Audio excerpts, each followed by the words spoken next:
প্ৰথম কুৱেশ্যনটি হৈছে কোনটো আন্দোলনৰ সময়ত গান্ধীজীয়ে কৰিম কিংবা মৰিম শ্লোগানটো দিছিল গতিকে এই কুৱেশ্যনটি আহিব পাৰে যথেষ্ট সম্ভাৱনা আছে গতিকে প্ৰথম কুৱেশ্যনটিৰ এনসাৰটি হৈছে ভাৰত ত্যাগ আন্দোলন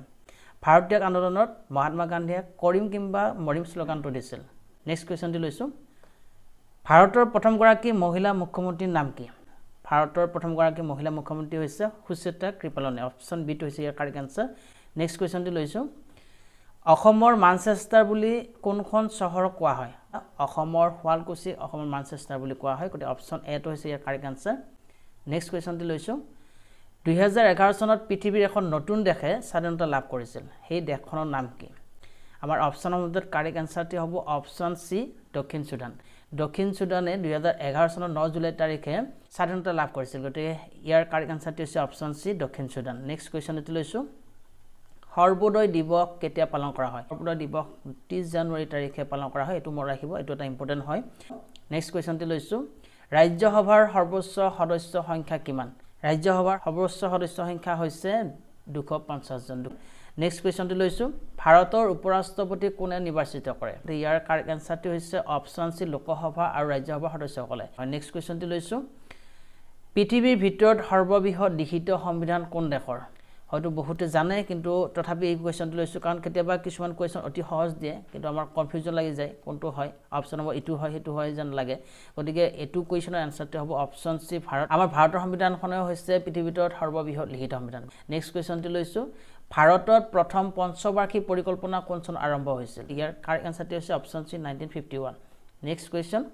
স্বাধীন ভাৰতৰ প্ৰথমটো সাধাৰণ নিৰ্বাচন কেতিয়া অনুষ্ঠিত হৈছিল আমাৰ স্বাধীন ভাৰতৰ সাধাৰণ নিৰ্বাচন প্ৰথম অনুষ্ঠিত হৈছিল 1952 চনত নেক্সট কুৱেশ্যন সাধাৰণতে এখন গাঁও পঞ্চায়ত কিমান বছৰৰ বাবে নিৰ্বাচিত হয় এখন গাঁও পঞ্চায়ত সাধাৰণতে 5 বছৰৰ বাবে নিৰ্বাচিত হয় এটো মনত ৰাখিব নেক্সট কুৱেশ্যন এটা লৈছো বৰ্তমান অসমৰ গৃহ বিভাগৰ মন্ত্ৰীজনৰ নাম কি আমাৰ বিভিন্ন বিভাগৰ মন্ত্ৰীসকলৰ ভিতৰত যিকোনো কুৱেশ্যনে সুধিব পাৰে তাৰ ভিতৰত আমি এটা প্ৰশ্ন লৈছো হেতু হৈছে অসমৰ গৃহ বিভাগৰ মন্ত্ৰীজনৰ নাম কি অসমৰ মুখ্যমন্ত্ৰী ডক্টৰ হিমন্ত বিশ্ব শৰ্মাৰ অধীনত আছে গৃহ বিভাগ গতিকে গৃহ বিভাগৰ মন্ত্ৰীজনৰ নাম হ'ব ডক্টৰ হিমন্ত বিশ্ব শৰ্মা নেক্সট কুৱেশ্যনটি লৈছো অসম বিধানসভাৰ অধ্যক্ষজনৰ নাম কি বৰ্তমানৰ অধ্যক্ষজনৰ নামটো সুধিছে গতিকে ইয়াৰ কাৰেক্ট আনসাৰটি হ'ব অপচন ডি বিশ্বজিৎ দৈমাৰী বিশ্বজিৎ দৈমাৰী হৈছে অসম বিধানসভাৰ বৰ্তমানৰ অধ্যক্ষজনৰ নাম নেক্সট কুৱেশ্যনটি লৈছো কোনজন আহোম ৰজাৰ দিনত প্ৰথম মোৱামৰীয়া বিদ্ৰোহ হৈছিল এটা কাৰেক্ট আনসাৰটি হ'ব অপচন ডি লক্ষ্মী সিংহ স্বৰ্গদেউ লক্ষ্মী সিংহৰ দিনত প্ৰথম মোৱামৰীয়া বিদ্ৰোহ হৈছিল নেক্সট কুৱেশ্যন কোচ বংশৰ শ্ৰেষ্ঠ ৰজাজন কোন আছিল কোচ বংশৰ ৰজাসকলৰ ভিতৰত শ্ৰেষ্ঠ ৰজাজন আছিল নৰনাৰায়ণ ৰজাক কোচ বংশৰ শ্ৰেষ্ঠ ৰজা বুলি আখ্যা দিয়া নেক্সট কুৱেশ্যন ঐতিহাসিক পথৰঘাটৰ ৰণ কেতিয়া হৈছিল এটা এটা ইম্পৰ্টেন্ট কুৱেশ্যন হয় আৰু এনে ধৰণৰ কুৱেশ্যন সচৰাচৰ আহে ইয়াৰ কাৰেক্ট আনসাৰটি হৈছে অপচন ডি 1894 1894 চনত ঐতিহাসিক পথৰঘাটৰ ৰণ হৈছিল নেক্সট কুৱেশ্যন ঐতিহাসিক জোনবিল মেলা কোন ঠাইত অনুষ্ঠিত হয় আমাৰ জোনবিল মেলা অসমৰ কোন ঠাইত অনুষ্ঠিত হয় এটো কুৱেশ্যন হৈছে ইয়াৰ কাৰেক্ট আনসাৰটি হৈছে অপচন এ জাগিৰোডত ঐতিহাসিক জোনবিল মেলা অনুষ্ঠিত কৰা হয় নেক্সট কুৱেশ্যন তলৰ কোন গৰাকী ব্যক্তি অসমৰ মুখ্যমন্ত্ৰী হিচাপে কাৰ্যভাৰ গ্ৰহণ কৰাৰ সময়ত বিধানসভাৰ সদস্য নাছিল আমাৰ মুখ্যমন্ত্ৰীসকলৰ ভিতৰত এজন মুখ্যমন্ত্ৰী যিয়ে বিধানসভাৰ সদস্য নাছিল কিন্তু মুখ্যমন্ত্ৰী হিচাপে শপত গ্ৰহণ কৰিছিল কাৰ্যভাৰ গ্ৰহণ কৰিছিল সেইজন হৈছে অপচন সি গোলাপ বৰবৰুৱা নেক্সট কুৱেশ্যন অসমৰ স্বাধীনতা আন্দোলনৰ প্ৰথম শ্বহীদ কোন আছিল অসমৰ স্বাধীনতা আন্দোলনৰ প্ৰথম শ্বহীদ আছিল পিয়লি ফুকন মনত ৰাখিব এটো কুৱেশ্যন আহিব পাৰে পৃথিৱীৰ কোনখন দেশত ভূমিকম্পৰ সম্ভাৱনা আটাইতকৈ বেছি ইয়াৰ কাৰেক্ট আনসাৰটি হৈছে অপচন ডি জাপানত আটাইতকৈ ভূমিকম্পৰ সম্ভাৱনা বেছি গতিকে মনত ৰাখিব নেক্সট কুৱেশ্যন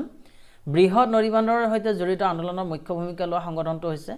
বৃহৎ নদীবান্ধৰ কথা আমি প্ৰায়ে শুনি থাকো গতিকে এই বৃহৎ নদীবান্ধৰ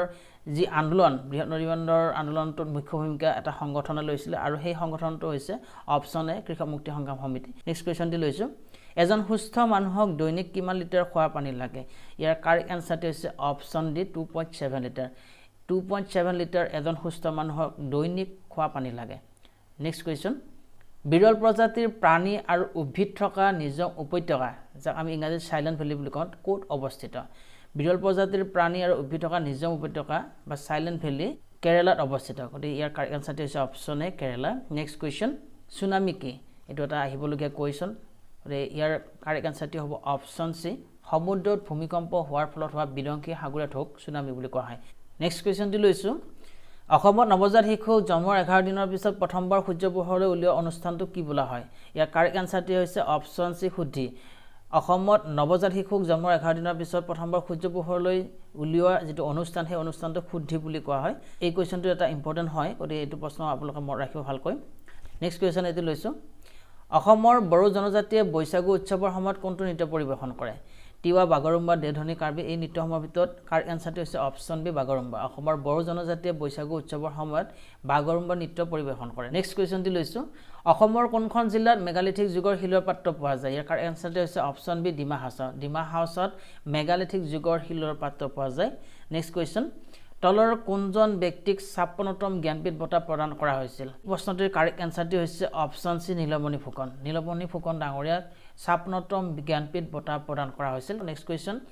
কোনখন ৰাষ্ট্ৰই 2026 চনত কমনৱেলথ গেমছ আয়োজন কৰিব 2026 চনত হ'বলগীয়া কমনৱেলথ গেমছ আয়োজন কৰিব অষ্ট্ৰেলিয়া গতি ইয়াৰ কাৰেক্ট আনসাৰটি হৈছে অপচন বি অষ্ট্ৰেলিয়া নেক্সট কোৱেশ্চনটি লৈছো কোনখন ৰাজ্য দেশৰ ভিতৰতে বালিকা পঞ্চায়ত আৰম্ভ কৰা প্ৰথমখন ৰাজ্য আমাৰ দেশৰ ভিতৰত এখন ৰাজ্যই বালিকা পঞ্চায়ত আৰম্ভ কৰিছিল আৰু সেই ৰাজ্যখন হৈছে গুজৰাট নেক্সট কোৱেশ্চন কাৰ্গিল বিজয় দিৱস কেতিয়া পালন কৰা হয় কাৰ্গিল বিজয় দিৱস 26 জুলাই তাৰিখে পালন কৰা হয় নেক্সট কোৱেশ্চন ভাৰতে কোন তাৰিখৰ পৰা একক ব্যৱহাৰ প্লাষ্টিক নিষিদ্ধ কৰিছে অলপতে ভাৰতে একক ব্যৱহাৰ প্লাষ্টিক নিষিদ্ধ কৰিছে আৰু সেই তাৰিখটো হৈছে অপচন এ 1 জুলাই তাৰিখৰ পৰা ভাৰতে একক ব্যৱহাৰ প্লাষ্টিক নিষিদ্ধ কৰিছে নেক্সট কোৱেশ্চন তলত দিয়া কোনবিধ ৰোগ সংক্ৰামক নহয় এই ৰোগসমূহ দিয়া আছে হৃদৰোগ কলেৰা বসন্ত মেলেৰিয়া ইয়াৰ ভিতৰত তিনিটা ৰোগ সংক্ৰামক হয় এটা ৰোগ সংক্ৰামক নহয় ইয়াৰ কাৰেক্ট আনসাৰটি হৈছে অপচন এ হৃদৰোগ নেক্সট কোৱেশ্চন নৰ্মদা বচাও আন্দোলনৰ নেতৃত্ব কোনে দিছিল মেধা পাটকাৰে নৰ্মদা বচাও আন্দোলনটোৰ নেতৃত্ব দিছিল ইয়াৰ কাৰেক্ট আনসাৰটি হৈছে অপচন এ মেধা পাটকাৰ নেক্সট কোৱেশ্চন এটি লৈছো সাধাৰণ কথা বতৰাৰ শব্দ প্ৰাবল্যৰ পৰিসৰ কি আমি সাধাৰণতে যিবোৰ কথা বতৰা পাতো সেই কথা বতৰাৰ শব্দ প্ৰাবল্য কি হয় তাৰ পৰিসৰ কি হয় এটো সুধিছে ইয়াৰ কাৰেক্ট আনসাৰটি হৈছে অপচন এ 30 to 60 ডেসিবেল ৰাষ্ট্ৰসংঘৰ বৰ্তমানৰ সদস্য সংখ্যা কিমান ৰাষ্ট্ৰসংঘৰ বৰ্তমানৰ সদস্য সংখ্যা হৈছে 193 খন নেক্সট কোৱেশ্চনটি লৈছো ভাৰত চৰকাৰৰ আঁচনি প্ৰধানমন্ত্ৰী গ্ৰাম্য সড়ক যোজনা কিহৰ সৈতে জড়িত ভাৰত চৰকাৰৰ এখন বিশেষ আঁচনি প্ৰধানমন্ত্ৰী গ্ৰাম্য সড়ক যোজনা আৰু এইখন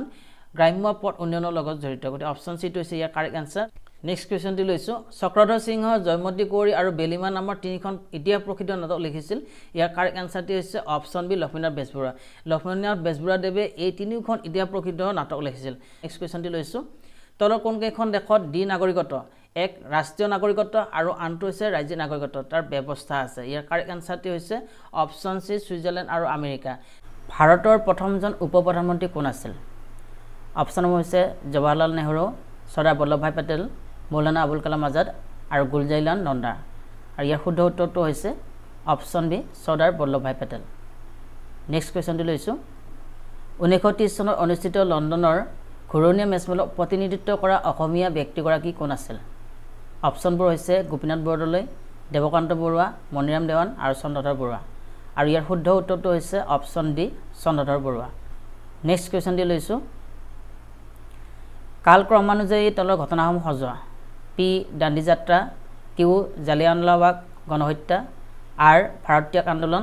আৰু এছ স্বদেশী আন্দোলন এই ঘটনাসমূহ কালক্ৰমানুযায়ী সজালে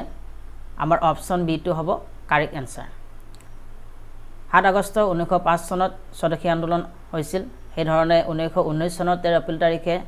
জালিয়ানৱালাবাগ গণহত্যা সংঘটিত হৈছিল 1930 চনৰ 12 মাৰ্চ তাৰিখৰ পৰা 1930 চনৰ 6 এপ্ৰিল তাৰিখলৈকে দাণ্ডি যাত্ৰা আৰু 1942 চনৰ 8 আগষ্ট তাৰিখে ভাৰতীয় আন্দোলন হৈছিল গতিকে কালক্ৰমানুযায়ী আমি সজালে এছ কিউ পি আৰ হ'ব ইয়াৰ শুদ্ধ উত্তৰ নেক্সট কোৱেশ্চনটি লৈছো উচ্চ ন্যায়ালয়ৰ মুখ্য ন্যায়াধীশে কিমান বছৰ বয়সত অৱসৰ গ্ৰহণ কৰে অপচনবোৰ দিয়া আছে 55 বছৰ বয়সত 58 বছৰ বয়সত 60 বছৰ বয়সত আৰু 62 বছৰ বয়সত ইয়াৰ কাৰেক্ট আনসাৰটি হৈছে অপচন ডি 62 বছৰ বয়সত নেক্সট কোৱেশ্চন এটি লৈছো কোনটো সাংবিধানিক সংশোধনীৰ জৰিয়তে ভোটাধিকাৰৰ বয়স 21 বছৰৰ পৰা 18 বছৰ কৰা হৈছিল অপচনবোৰ দিয়া আছে 28 সংখ্যক 48 সংখ্যক 57 সংখ্যক আৰু 61 সংখ্যক ইয়াৰ শুদ্ধ উত্তৰটো হৈছে অপচন ডি 61 সংখ্যক 61 সংখ্যক সাংবিধানিক সংশোধনীৰ জৰিয়তে ভোটাধিকাৰৰ বয়স 21 বছৰৰ পৰা 18 বছৰ কৰা হৈছিল নেক্সট কোৱেশ্চনটি লৈছো পৃথিৱীৰ আটাইতকৈ ডাঙৰ বদ্বীপ কোনটো অপচনবোৰ হৈছে সুন্দৰবন গ্ৰেট বেৰিয়াৰ প্ৰবাল আৰু শ্ৰীলংকা আৰু ইয়াৰ শুদ্ধ উত্তৰটো হৈছে অপশ্যন এ সুন্দৰবন নেক্সট এটা কুৱেশ্যন লৈছোঁ ভাৰতৰ কোন দুখন ৰাজ্যত হীৰা খনি আছে অপশ্যন এ বিহাৰ আৰু কৰ্ণাটক অপশ্যন বি ৰাজস্থান আৰু কেৰালা অপশ্যন চি মধ্যপ্ৰদেশ আৰু উত্তৰ প্ৰদেশ আৰু অপশ্যন ডি উৰিষ্যা আৰু বিহাৰ দিয়া আছে ইয়াৰ শুদ্ধ উত্তৰটো হৈছে অপশ্যন চি মধ্যপ্ৰদেশ আৰু উত্তৰ প্ৰদেশ নেক্সট কুৱেশ্যন ভাৰতীয় সংবিধান মতে তলৰ কোনটো অধিকাৰ জৰুৰীকালীন অৱস্থাত খৰ্ব কৰিব নোৱাৰে বাক স্বাধীনতাৰ অধিকাৰ আন্দোলনৰ স্বাধীনতাৰ অধিকাৰ জীৱনৰ অধিকাৰ আৰু সংগঠিত কৰাৰ অধিকাৰ এই সমূহৰ ভিতৰত কাৰেক্ট এনসাৰটো হৈছে অপশ্যন চি জীৱনৰ অধিকাৰ ৰাইট টু লাইফ ভাৰতীয় সংবিধান মতে জীৱনৰ অধিকাৰ কোনো জৰুৰীকালীন অৱস্থাত খৰ্ব কৰিব নোৱাৰে নেক্সট কুৱেশ্যন ভাৰতবৰ্ষৰ কোনখন ৰাজ্যক পঞ্চনদী দেশ বুলি কোৱা হয় অপশ্যনবোৰ হৈছে হাৰিয়ানা পাঞ্জাব বিহাৰ আৰু কাশ্মীৰ আৰু ইয়াৰ শুদ্ধ উত্তৰটো হৈছে অপশ্যন বি পাঞ্জাব নেক্সট কুৱেশ্যনটি লৈছোঁ অসমৰ কোন ঠাইত মৰাপাটৰ কল আছে অপশ্যনবোৰ হৈছে যোগীঘোপা জাগিৰোড নুমলীগড় আৰু শিলঘাট আৰু ইয়াৰ শুদ্ধ উত্তৰটো হৈছে অপশ্যন ডি শিলঘাট অসমৰ শিলঘাটত মৰাপাটৰ কল আছে নেক্সট কুৱেশ্যন এটি লৈছোঁ ভাৰতীয় সংবিধানৰ স্থপতি বুলি কাক কোৱা হয় মহাত্মা গান্ধী সৰ্বপল্লী ৰাধাকৃষ্ণন ভীমৰাও ৰামজী আম্বেদকাৰ আৰু জৱাহৰলাল নেহৰু অপশ্যন দিয়া আছে আৰু ইয়াৰ শুদ্ধ উত্তৰটো হৈছে অপশ্যন চি ভীমৰাও ৰামজী আম্বেদকাৰ ভীমৰাও ৰামজী আম্বেদকাৰক ভাৰতীয় সংবিধানৰ স্থপতি বুলি কোৱা হয় নেক্সট কুৱেশ্যন ৰাজ্যসভা কোনে ভংগ কৰিব পাৰে লোকসভাই উচ্চতম ন্যায়ালয়ে ৰাষ্ট্ৰপতিয়ে আৰু অপশ্যন ডি দিয়া আছে ৰাজ্যসভা ভংগ কৰিব নোৱাৰে গতিকে ইয়াৰ শুদ্ধ উত্তৰটো হৈছে অপশ্যন ডি ৰাজ্যসভা ভংগ কৰিব নোৱাৰে নেক্সট কুৱেশ্যনটি লৈছোঁ তলত দিয়া কোনটো পেঞ্চিলত ব্যৱহৃত হয় অপশ্যনবোৰ হৈছে গ্ৰেফাইট সিলিকন সীহ আৰু ফছফৰাছ আৰু ইয়াৰ শুদ্ধ উত্তৰটো হৈছে option A graphite next question Iyaruingam উপন্যাসখন কোনে লিখিছিল অপশ্যনবোৰ দিয়া আছে বীৰেন্দ্ৰ কুমাৰ ভট্টাচাৰ্য লক্ষ্মীনাথ বেজবৰুৱা ভৱেন্দ্ৰনাথ শইকীয়া আৰু সৌৰভ কুমাৰ চলিহা আৰু ইয়াৰ শুদ্ধ উত্তৰটো হৈছে option A Birendra Kumar Bhattacharya next question কোন চনত মোগলে প্ৰথমবাৰৰ বাবে আহোম ৰাজ্য আক্ৰমণ কৰিছিল 1611 চনত 1612 চনত 1615 চন আৰু 1617 চনত এই অপশ্যনবোৰ দিয়া আছে আৰু ইয়াৰ শুদ্ধ উত্তৰটো হৈছে অপশ্যন চি 1615 চনত 1615 চনত মোগলে প্ৰথমবাৰৰ বাবে আহোম ৰাজ্য আক্ৰমণ কৰিছিল নেঘেৰিটিং শিৱদৌলটো কাৰ ৰাজত্বকালত সজোৱা হৈছিল অপশ্যনবোৰ হৈছে ৰুদ্ৰসিংহ ৰাজেশ্বৰ সিংহ জয়ধ্বজ সিংহ আৰু লক্ষ্মী সিংহ আৰু ইয়াৰ শুদ্ধ উত্তৰটো হৈছে ৰাজেশ্বৰ সিংহ নেঘেৰিটিং শিৱদৌলটো ৰাজেশ্বৰ সিংহৰ ৰাজত্বকালত সজোৱা হৈছিল নেক্সট কুৱেশ্যন তলত দিয়া কোনজন ভাৰতৰ উপৰাষ্ট্ৰপতি আছিল অপশ্যনবোৰ দিয়া আছে মোৰাৰজী দেশাই চন্দ্ৰশেখৰ হামিদ আনচাৰী আৰু এইচ ডি দেৱেগৌড়া আৰু ইয়াৰ শুদ্ধ উত্তৰটো হৈছে option C Hamid Ansari next question ইংৰাজ পৰ্যটক ৰাল্ফ ফিটছে কিমান চনত কোৰ্চাৰ্য ভ্ৰমণ কৰিছিল এই অপশ্যনসমূহৰ ভিতৰত কাৰেক্ট এনসাৰটি হৈছে অপশ্যন ডি 1585 চনত ইংৰাজ পৰ্যটক ৰাল্ফ ফিটছে 1585 চনত কোৰ্চাৰ্য ভ্ৰমণ কৰিছিল নেক্সট কুৱেশ্যন এটি লৈছোঁ কোনজন ৰজাই ধোদৰালি নিৰ্মাণ কৰিছিল অপশ্যনবোৰ হৈছে প্ৰমত্ত সিংহ ৰুদ্ৰসিংহ গদাধৰ সিংহ আৰু চুকাফা আৰু ইয়াৰ শুদ্ধ উত্তৰটো হৈছে গদাধৰ সিংহই ধোদৰালি নিৰ্মাণ কৰিছিল